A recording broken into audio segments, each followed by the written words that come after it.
So how do you choose the right device for your needs? This is where things get tricky and yes, very confusing. It's difficult to determine with so many devices out there and such a range of costs what is best for your needs. Some of the different styles of devices include panels, pads and wraps, torches, and helmets. We'll go through each one of these along with a video, and I hope this will help you determine what is the best style for your needs. From small enough to fit in your hand to devices that cover the entire body, your preference, health needs, and budget will determine which panel is best for you. Larger panels cover a greater surface area, meaning less session time, more encompassing systemic therapeutic benefits, but are generally more expensive, less mobile, and certainly take up more room in your home. Smaller units can focus on local issues, are less expensive, and might be USB charged, which means you don't need a wall outlet. Panels will typically have a combination of red and near infrared, but may come in other colors. Generally speaking, cost-wise, panels give the most bang for the buck. In the following video, I'll elaborate. Hello, I'm Scott Kennedy, owner of Lightpath LED and your narrator for today. So what we're going to do is briefly go over panels. I'm going to have my notes with me because we're going to discuss a lot here. So panels will come in all different shapes and sizes, but generally they're going to be rectangular or square. So anything from small, medium, and then large. So the question is, how do I decide what size to get? And that's always a difficult question. There's certain variables involved. One is going to be treatment size.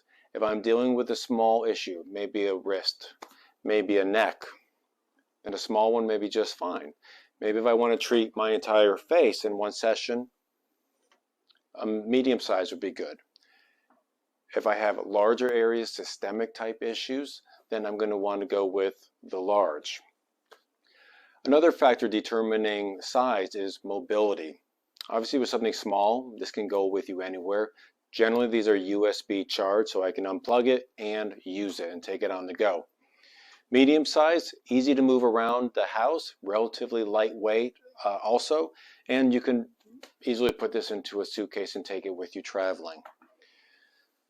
Not so much with this. So the large is going to generally stay put. It can be on a stand, it can be put up on the wall or the door or other types of stands, but it's really not going to have a whole lot of mobility. So lastly is going to be a factor on determining what size to get is obviously going to be cost. Smaller is going to be generally less expensive, and then we move up to the large, it's going to be more expensive. So if I were to get a smaller unit, I can get the job done, but if I've got to move this all around the body, that's going to take a lot of time. So it's a matter of weighing how much time do I have and how much funds do I have to go toward the device. So the panels will have a flat, hard surface. All the light is going to be directed straight forward, unlike a pad that can wrap around certain areas.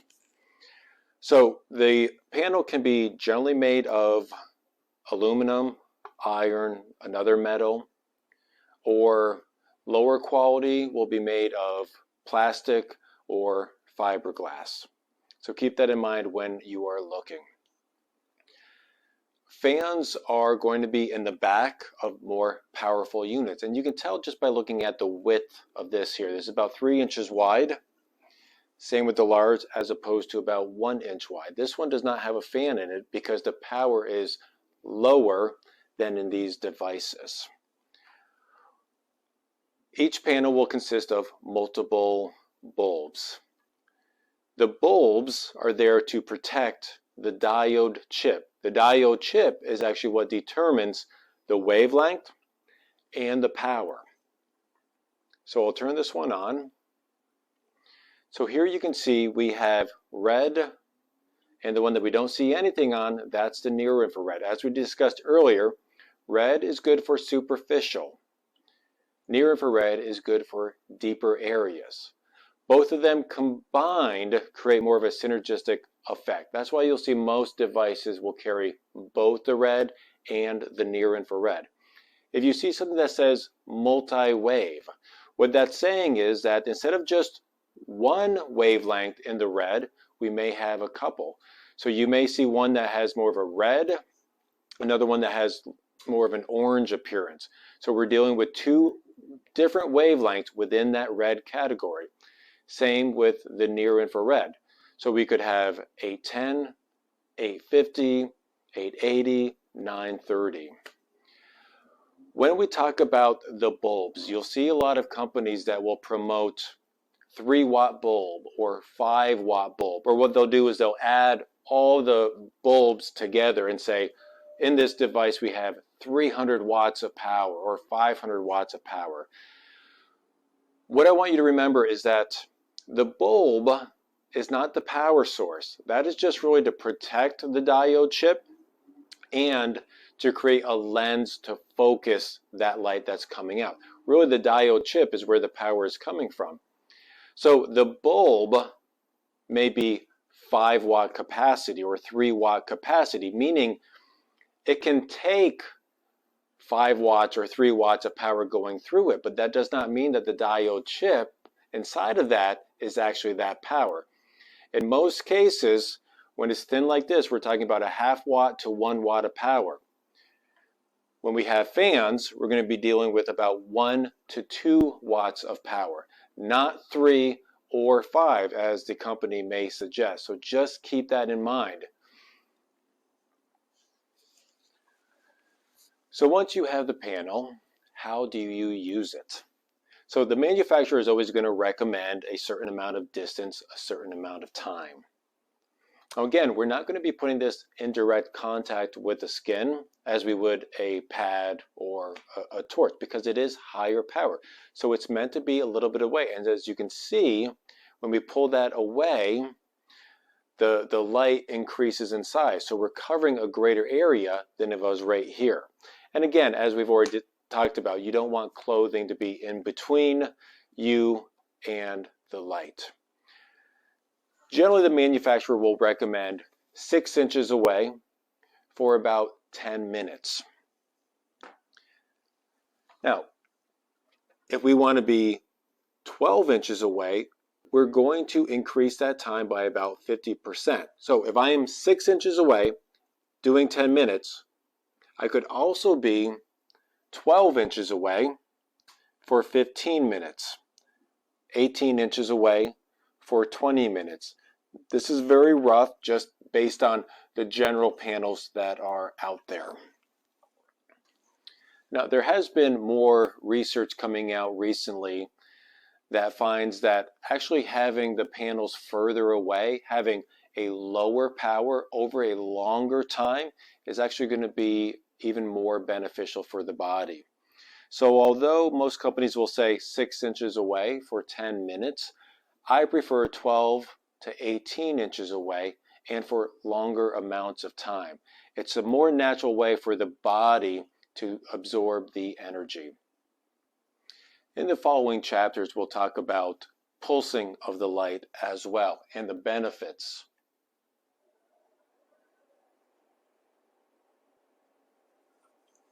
So we'll talk about multi-wave. As you can see, some of these are more of a red, some of these are more of a yellowish orange. Same with the near infrared. So this panel itself has 5 wavelengths total. This also has the pulsing features. So we say pulsing, it's simply the on and off of the light at a specific amount per second and a specific duration. This can go anywhere from 1 time per second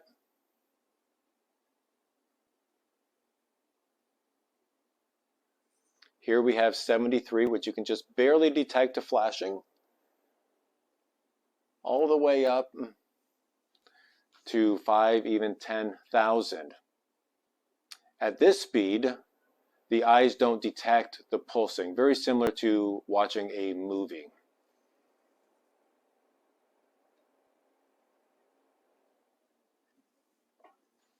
So there's many variables when trying to decide on the right panel.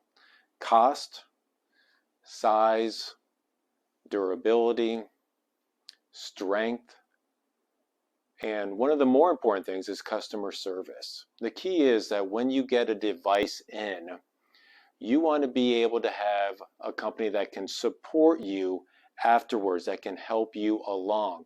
Otherwise, you're going to be spending money on an expensive device that's just going to sit in the corner and collect dust. So I hope that was helpful, and we'll continue on with talking about pads, torches, and helmets. Pads or wraps are flexible and are thus ideal around curved areas such as a shoulder or a forehead, where you can get 2 to 3 surfaces at the same time, whereas a panel can only cover one surface at a time. Pads tend to take longer per session but are easy to use, as you can simply wrap around an area and relax. Pads are often the choice for animal lovers. These are typically a combination of red and near-infrared wavelengths. Hi, my name is Wendy Zelmer, your inflammation coach. You can find me on Instagram under Wendy Zelmer, or check out my website, inflammationcoach.com. What defines a pad system? Well, it's something that is flat and that is flexible and that will wrap around your body. So you're seeing a really great example of pad systems right here. Now, the pad systems that you can purchase will have a red diode, an infrared diode, and usually the most common is a pad system that offers you both. You can use a pad system anywhere on your body, and the reason why is because it is just so flexible and you can wrap it around your body, tuck it under clothes. So for example, here's a pad system that fits really, really nicely around the neck. And if you're treating the shoulder, you can treat the pec, the trap, and the rhomboid area all at one time because of the size of this pad system. Something that's really going to cover the whole entire low back, then you want to get into a larger pad system. Most pad systems run off of an electrical outlet. You need to plug them in, but some of them actually have a lithium battery. Wrap it, let's say, around your knee and secure that placement with Velcro. Some pad systems come with Velcro, some don't. The iLED Pro, for example, it comes with the strap that you can put in each end, and then you wrap it around and tighten it using the strap. Whereas the Curavi has a Velcro built right into the device, and then you just use the Velcro. A device like the Saluma doesn't come with a strap or Velcro, but that's okay. So just a recap of where you can use a pad system. On top of your head, you could use the pad under your jaw and up the side of your face. You can use the pad around all the joints in your body. Some people ask me, is bigger better with the pad? Well, it depends what you want to do with it. In a perfect world, you're going to have a small pad system and you're going to have a large pad system for the most flexibility when it comes to your treatment. It's very important that your light therapy device be direct on the skin. The closer it is to your skin and the more pressed down on your skin your light therapy device is, the more your body will absorb the light, so the faster you're going to get results. I love pad systems that are flat, that can lay flat against my body. Now, some pad systems will have a little bit of an edge, and it's only about a ½ inch, but that ½ inch is a barrier between the diodes and your skin. So when you're looking for a pad system, I always recommend the flatter the better, because then it can be pressed against your skin and you can get maximum results in a shorter period of time. How's a pad system similar to a torch or, let's say, a panel? All the devices come with a red diode or a near infrared or a combination of both. Now keep in mind there's different quality of diodes per manufacturer. They will have a continuous wave or a pulsing or offer you both.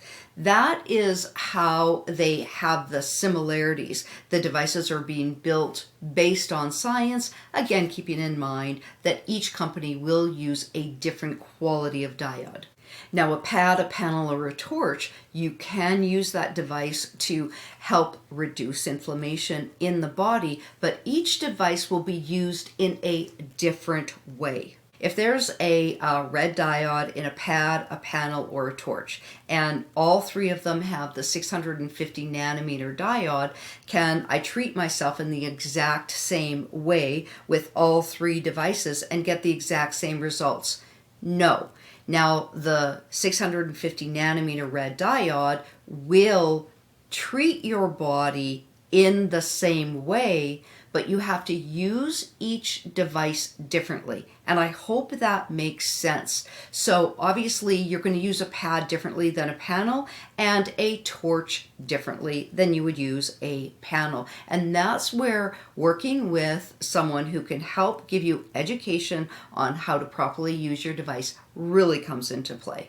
Why would I choose a pad over a panel system? And I always say to people, think about how you want to use your device. So for example, I have one client and she uses her pad systems in the evening while her and her husband watch TV. She wants to completely relax. She wants to use her pad system on different parts of her body. And plus, if you're the type of person who wants to travel with your device, obviously traveling with a pad system is going to be a lot more convenient than putting even a small panel in your carry-on. How do I want to treat my body? When do I want to treat my body? Where do I want to treat my body? And it'll make it easy for you to decide. This is similar to what a torch would feel like when you're holding it and treating your body. So for example, if you have shoulder pain, do you really want to hold your torch and move it around to all the different areas that you have to treat your shoulder? And guess what? Who's going to treat the back if you have a torch? Nobody. So that's really where the pad system comes in. You put it down your shirt, you lean back, you get a treatment in a complete state of relaxation. And remember, with a pad system, you set it and forget it. Whereas if you're going to be using a panel, you either have to move the panel to treat the front and the back of your body, or you have to be standing in front of the panel for a certain amount of time, and then you have to turn around to treat the other side of your body. With a pad system, how many sides of the body can you treat at one time? You can treat the front of the body, the top part of the body, and also the back of the body. It really depends on the size of your device to how large of an area you can treat at one time. Why is a panel so much stronger than a pad system? It has to be stronger because you're not absorbing as much of the light when you're standing 6 inches away because of the distance, but also think about the molecules and the dust and everything that's in the air that's between you and the panel. Whereas when you put a pad system on your body, you have the diodes direct on your body, and so you're getting maximum absorption. A pad system that is meant to be put on your body for a period of time cannot be putting out the same amount of power that a panel does because it would get way too hot. And you don't want your body getting hot during your light therapy treatment if you're wanting maximum results. How do you go about selecting the right pad system? What you want to do is go to the website where they're selling the devices. Has the company been around for a long time? Do you have the ability to talk to anybody from that company? What is the warranty that they offer? And do they focus solely on light therapy, or does the website sell oil for your car, cleaners for your toilet, and light therapy? Okay, because I will tell you, those websites are not light therapy experts. You want to be working with a company who is committed and dedicated to providing you with the best device possible, the best support possible, and also education. all light therapy diodes are not made the same. So maybe you have a couple pad systems that look similar. Looks like the same material. You can see that they all have light therapy diodes and it's 650 nanometers. I'm going to use that as an example. But all light diodes are not made the same. And some light diodes are LED, some light diodes are laser. You want to do some investigation with the company and not just buy based on the fact that it's the lowest price available. What's the benefit of having a device that has a high or a low setting for treatment and that offers you the ability to change the frequency that the light's being delivered or even change from continuous wave to pulsing? The benefit of that is that your body likes micro changes. And so you're able to treat your body in a different way with one device, which is always good. Well, why would there be a high and a low option on a device? Isn't delivering the highest amount of power in the shortest period of time always the best practice? No, it is not. But the answer to that question, getting more in depth, is for another video. Do I have a preference over red light or near infrared light?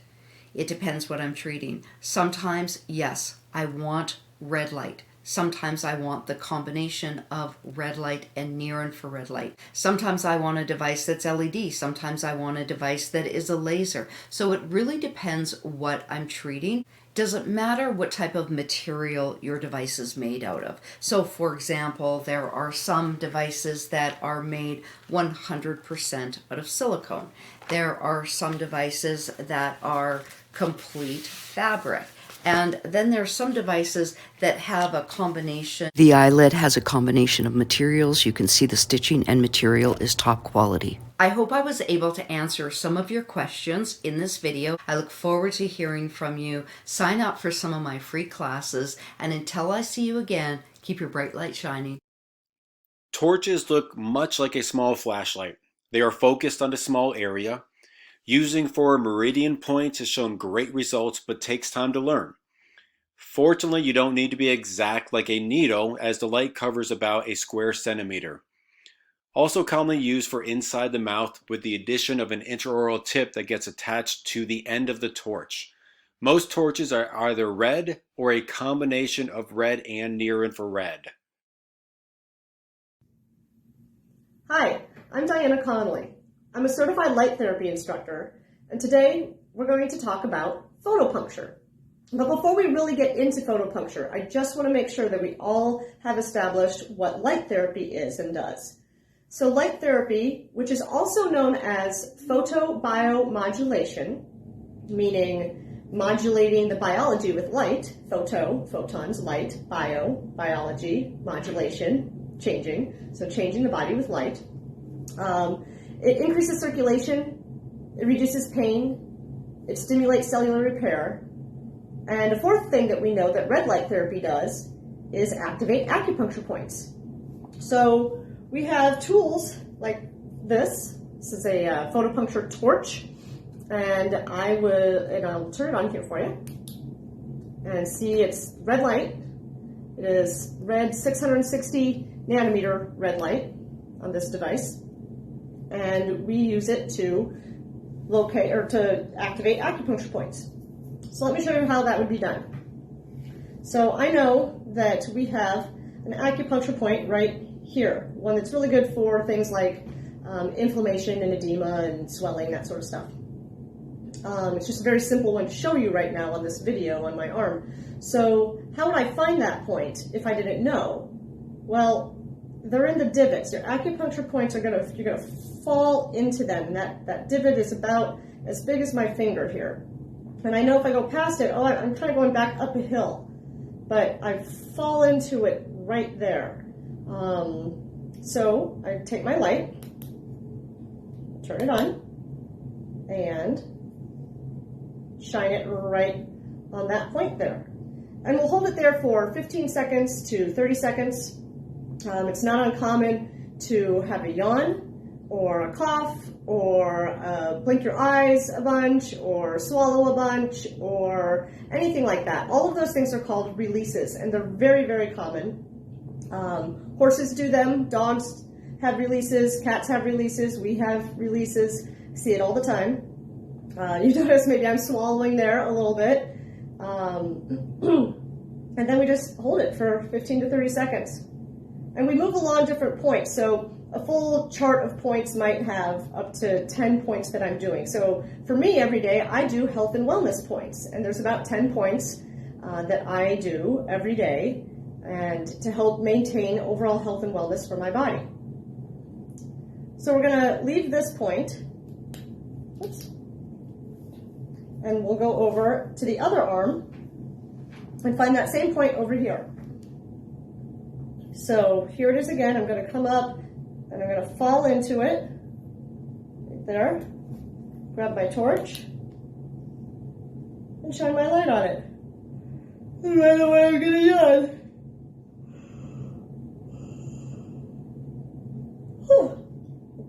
Most videos, we cut that out and say, oh, that's not good, but that's exactly what we needed to see was a release from activating this acupuncture point. So that was wonderful. I'm glad we were able to show that on this video.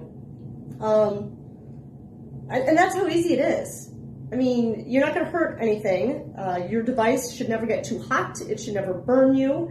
You need to make sure that you check with your manufacturer that they are legit and selling you a good, decent device.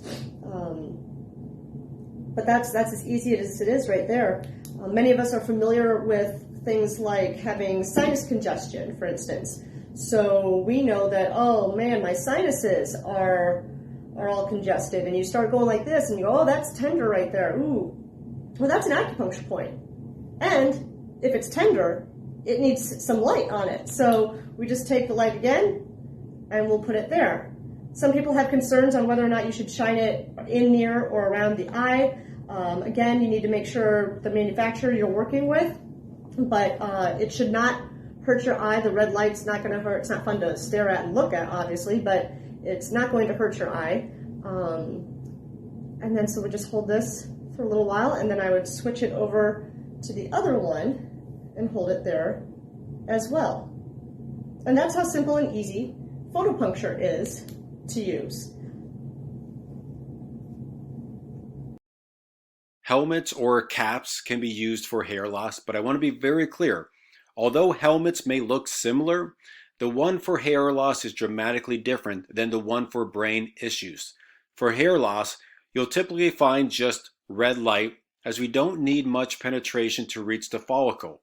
For brain issues such as Alzheimer's, dementia, TBI, depression, we want mainly near infrared in the 810 or 1070 nanometer range. We also want pulsing at 10 or 40 hertz. We'll get into the pulsing in the following chapter. Hi, my name is Marvin Berman, and I'm the founder of Quiet Mind Foundation, a research and consultation group here in Philadelphia about 20 years ago, and am now one of the co-founders of Neuronic Devices Limited, a commercialization company that's focused on photobiomodulation technology. Today, what I want to go over is the use of photobiomodulation helmets and headgear and why it's really ideal for certain kinds of conditions. We've been focusing on central nervous system activity and stimulating the brain as a way to influence overall systemic functioning. And the brain is very amenable to stimulation by electromagnetic fields, and now with light therapy, we can do it with infrared and other colored lights that can penetrate into the brain. And so helmets and headgear can be easily deployed, and there are a number of different types. The one that we've been developing here at Quiet Mind, and now is one of the products that Neuradian is selling. The Neuradian is the name of the product, and the company is Neuronic. And so this is the Neuradiant 1070 helmet that we've been developing that provides 1070 nanometer wavelength light, which is a particular wavelength on the electromagnetic spectrum, and it's essentially penetrating into the brain and stimulating the mitochondria, which are the powerhouses for the cells in our body, and they generate a chemical called adenosine triphosphate, or ATP. And that's the chemical catalyst for everything in the body. So when you want to stimulate growth or healing or any other kind of function in the body, you want to stimulate the increased use of ATP, or the availability of ATP. So that's the science part of it. The other part of it has to do with increasing the flexibility of blood vessel tissue, the endothelial tissue. So the light stimulation can actually increase the flexibility of the blood vessels, which is then going to mean that they can expand and allow more blood to get through. And that's very important, because when you boil down all of the different sources of neurodegeneration or causes of neurodegeneration, where you end up is you've got two things: inflammation and lack of blood flow. So if you can then increase blood flow, you can then help to decrease inflammation. So it's kind of like you get 2 for 1, which is really great. And there are a number of different products that are now out there on the market. We've been working with the V-Light, which is one of the ones that we found to be most effective when we first started out about 6 years ago, when we brought V-Light into the neurofeedback community, where I was involved for many years, developing different approaches to brain training, and that was using brainwave biofeedback training, which is a topic for another time. But what we were interested in, because of the neurofeedback, was finding something that could intervene at a tissue level to actually affect the biological activity in the body while we were doing the biofeedback, which is much more of a training, an electrical training, reprogramming process, but isn't a direct tissue level intervention. When we first started doing our research in photobiomodulation using the 1070 nanometer wavelength, our focus was using a technology called the cognitolight. And that's this thing which we've referred to as when Darth Vader meets Doctor Who. But what that provided was a very strong beam of 1070 nanometers that would be directed both intraocularly and transcranially. And that was something we were trying to do to get the most light into the brain and have the greatest clinical effect. What we then found from the research we did that it was effective, we then started looking for devices that could also deliver transcranial stimulation, but had been approved as non-significant risk devices by the FDA, so that we could provide them to people that we were doing research with. And what we found was the V-Light. And the V-Light Neuro came out about 6 years ago, and we've been recommending and helping people to learn how to use the V-Light, which is transcranial. It has 5 diodes, and it's battery powered, and it also has an intranasal device. But we were training people how to use this, which is an 810 nanometer device, not 1070, but it also can pulse at either 10 or 40 times a second. So that made it really more flexible in terms of its application than the cognitolight, in that way of being able to pulse at different rates, and that can have different effects neurophysiologically. So we trained people how to use the 810 nanometer V-Light in a way that kind of mimicked the cognitolight as best we could. And we did that for a number of years. And we've seen that, the V-Light Neuro and the cognitolight have both published studies showing that they can be effective in helping to remediate some of the cognitive and behavioral effects of things like early and mid-stage dementia We've also seen that it helps people with traumatic brain injury. And we're working on, and they're working on, looking at it as a way to mitigate some of the downsides, cognitive and functional aspects of post-COVID infection. So that's another important thing that we're needing to take a look at, is how photobiomodulation is going to help to decrease the negative effects of the COVID infection.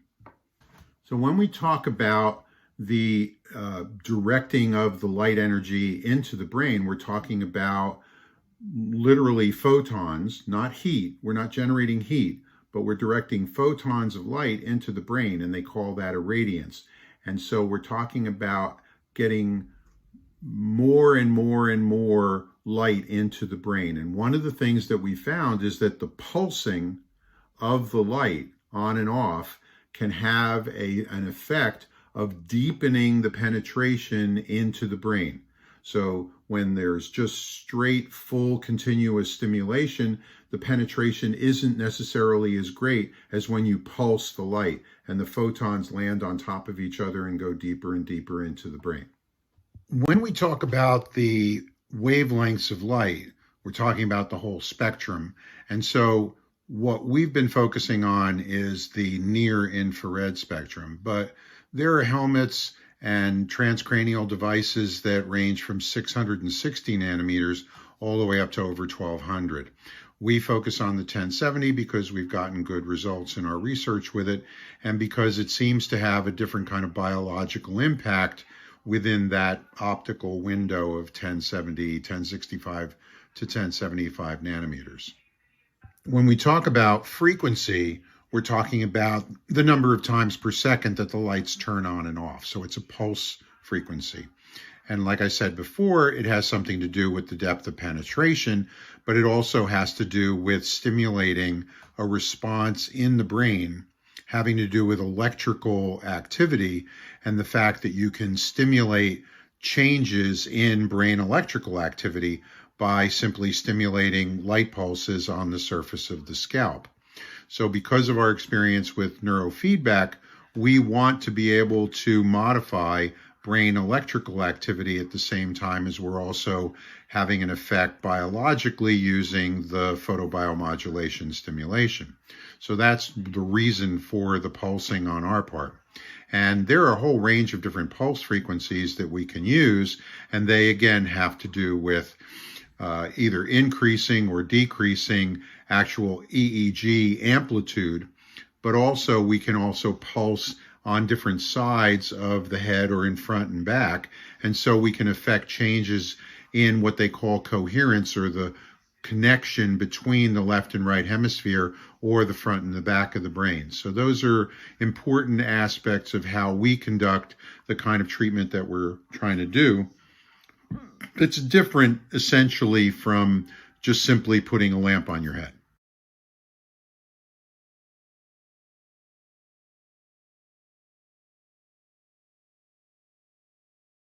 Intranasal devices focus on a couple specific things. One, any sinus-related issues, and two, brain health.